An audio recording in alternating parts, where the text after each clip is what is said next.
পুরান ঢাকার শাঁখারী বাজারে একটি স্বর্ণের দোকানে চাকরি করতেন।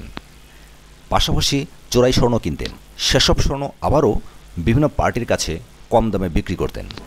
এভাবেই এক সময় চোরাই স্বর্ণের বাজারে নির্ভরযোগ্য ও প্রভাবশালী হয়ে ওঠেন। গল্পটি কোনো রূপকথা কিংবা সিনেমার নয়, বাস্তবের।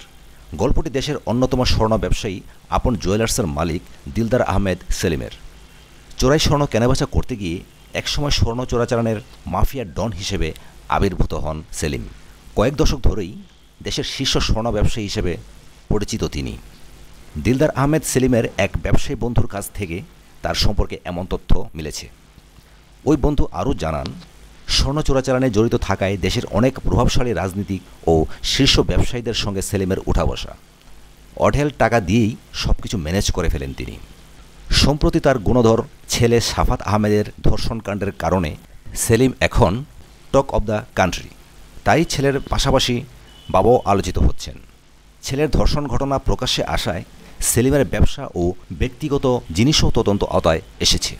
গত 28শে মার্চ রাজধানীর বনানীর দ্য রেন্ট্রি হোটেলে সেলিমের ছেলে সাফাত ও তার বন্ধুরা মিলে দুজন তরুণীকে রাতভর ধর্ষণ করে। ঘটনার ধামাচাপা দিতে হুমকি ধামকিও দেওয়া হয়।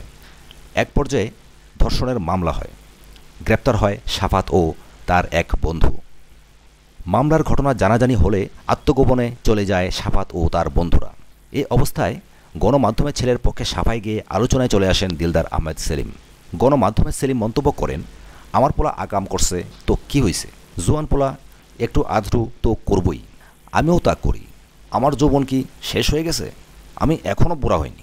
গণমাধ্যমে দিলদার আহমেদ সেলিমের এমন বেফাস মন্তব্যে তোলফাড় চলছে। এদিকে ব্যবসায়ী সেলিমের বিরুদ্ধে তদন্ত শুরু করেছে শুল্ক গোয়েন্দা ও তদন্ত অধিদপ্তর সিআইআইডি। প্রাথমিকভাবে আপন জুয়েলার্সের বিআইএন তল্লাশি করে ডায়মন্ড আমদানির কোনো তথ্য পায়নি সিআইআইডি। সাথে থাকার জন্য অসংখ্য ধন্যবাদ।